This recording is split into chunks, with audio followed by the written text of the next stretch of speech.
Hello friends, welcome back to my YouTube channel. ಇವತ್ತಿನ special blog ಏನಪ್ಪ ಅಂತಂದರೆ ದೋಸೆ ಮತ್ತು ಆಲೂ ಕುರ್ಮಾ ಮಾಡ್ಕೊಳ್ತಾ ಇದ್ದೀನಿ.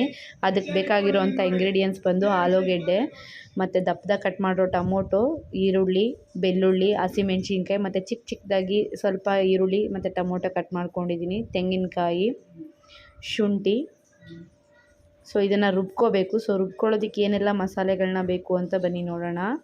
ಸೊ ದಪ್ಪದ ಕಟ್ ಮಾಡ್ಕೊಂಡಿರೋಂಥ ಈರುಳ್ಳಿ, ಟೊಮೊಟೊ ಮತ್ತು ಕಾಯಿ, ಬೆಳ್ಳುಳ್ಳಿ, 1-2 ಇಂಚಷ್ಟು ಶುಂಠಿ, ಪ್ಲಸ್ ಇದ್ರ ಜೊತೆ ಸ್ವಲ್ಪ ಮಸಾಲ ಆ್ಯಡ್ ಮಾಡಬೇಕು, ಗರಂ ಮಸಾಲಾನ. ಸೊ ಚಕ್ಕೆ 1-2 ಇಂಚ್ ತೊಗೊಳ್ಳಿ ಸಾಕು, 4-5 ಲವಂಗ, ಇದನ್ನೆಲ್ಲ ಹಾಕಬೇಕು. ಸೊ ಟೇಸ್ಟ್ ತುಂಬ ಚೆನ್ನಾಗಿ ಬರುತ್ತೆ ಇದನ್ನು ಹಾಕೋದ್ರಿಂದ. ನಂತರ ಸ್ವಲ್ಪ ಕಡಲೆ ಕೂಡ ಆ್ಯಡ್ ಮಾಡ್ಕೋಬೇಕು. ಗಸಗಸೆ 2 ಸ್ಪೂನ್ ಗಸಗಸೆ ಹಾಕಿದ್ದೀನಿ. ಕಡಲೆ ನೀವೊಂದ್ಸರಿ ಟ್ರೈ ಮಾಡಿ ಮನೆಯಲ್ಲಿ, ಯಾವ ಥರ ಬರುತ್ತೆ ಅಂತ ಕೂಡ ಹೇಳಿ ನನಗೆ ಕಮೆಂಟ್ ಮಾಡಿ. ಸೊ ಇದು ನಮ್ಮ ಮನೆಯಲ್ಲಿ ಮಾಡೋವಂಥ ಸ್ಟೈಲು, ಬಟ್ ತುಂಬ ಚೆನ್ನಾಗಿ ಬರುತ್ತೆ, ಅದಕ್ಕೆ ನಿಮ್ಮ ಜೊತೆ ಶೇರ್ ಮಾಡ್ಕೊಳ್ತಾ ಇದ್ದೀನಿ. ಅದನ್ನ ರುಬ್ಬಿಟ್ಕೋಬೇಕು.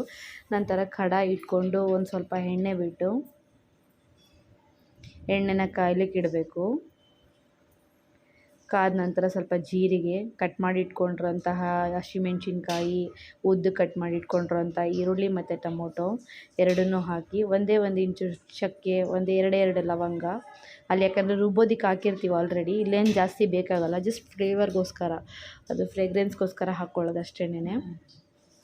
ಮತ್ತು ಕಟ್ ಮಾಡಿ ಇಟ್ಕೊಂಡಿರೋಂಥ ಆಲೂಗೆಡ್ಡೆ, ಅದನ್ನು ನೀರಲ್ಲಿ ಹಾಕಿಟ್ಟಿದ್ದೆ, ಇವಾಗ ಎತ್ಬಿಟ್ಟು ಹಾಕ್ತಾಯಿದ್ದೀನಿ.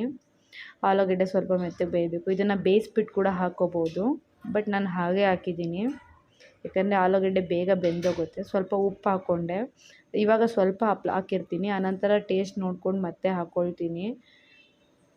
ಮತ್ತು ರುಬ್ಬಿಟ್ಕೊಂಡಿರೋಂತಹ ಮಸಾಲ ಆ್ಯಡ್ ಮಾಡ್ಕೋಬೇಕು. ಅದು ಎಣ್ಣೆ ಬಿಡೋವರೆಗೂ ಚೆನ್ನಾಗಿ ಫ್ರೈ ಮಾಡ್ಕೊಳ್ಬೇಕು ಮಸಾಲ. ನೆಕ್ಸ್ಟು ಅದಕ್ಕೆ ಮಸಾಲಾಸ್ ಆ್ಯಡ್ ಮಾಡಬೇಕು. ಸ್ವಲ್ಪ ಧನಿಯಾ ಪೌಡರು, ಗರಂ ಮಸಾಲ, ಒಂದು ಸ್ವಲ್ಪ ಅರಿಶಿನ, ರುಚಿಗೆ ತಕ್ಕಷ್ಟು ಖಾರ. ಅದರಲ್ಲಿ ಮೆಣಸಿನ್ಕಾಯಿ ಬೇರೆ ಹಾಕಿರ್ತೀರ, ಸೊ ಖಾರದ ಪುಡಿನ ಸ್ವಲ್ಪ ನೋಡ್ಕೊಂಡು ಹಾಕ್ಕೊಳ್ಳಿ. ನೀವು ಖಾರ ಜಾಸ್ತಿ ತಿಂತೀರಿ ಅಂತಂದರೆ ಹಾಕ್ಕೋಬೋದು, ಇಲ್ಲಾಂದರೆ ಸ್ವಲ್ಪ ಹಾಕ್ಕೊಳ್ಳಿ. ಈ ಟೈಮಲ್ಲಿ ನಾನು ಉಪ್ಪನ್ನು ಆ್ಯಡ್ ಮಾಡಿರ್ತೀನಿ, ಬಟ್ ಅದು ವಿಡಿಯೋ ಆ್ಯಡ್ ಆಗಿದೆ ನೋಡಿ. ಉಪ್ಪು ಸ್ವಲ್ಪ ಹಾಕ್ಕೊಳ್ಳಿ, ನೋಡ್ಕೊಂಡು ಟೇಸ್ಟ್ ನೋಡಿಕೊಂಡು ಎಷ್ಟು ಬೇಕೋ ಆ ಥರ.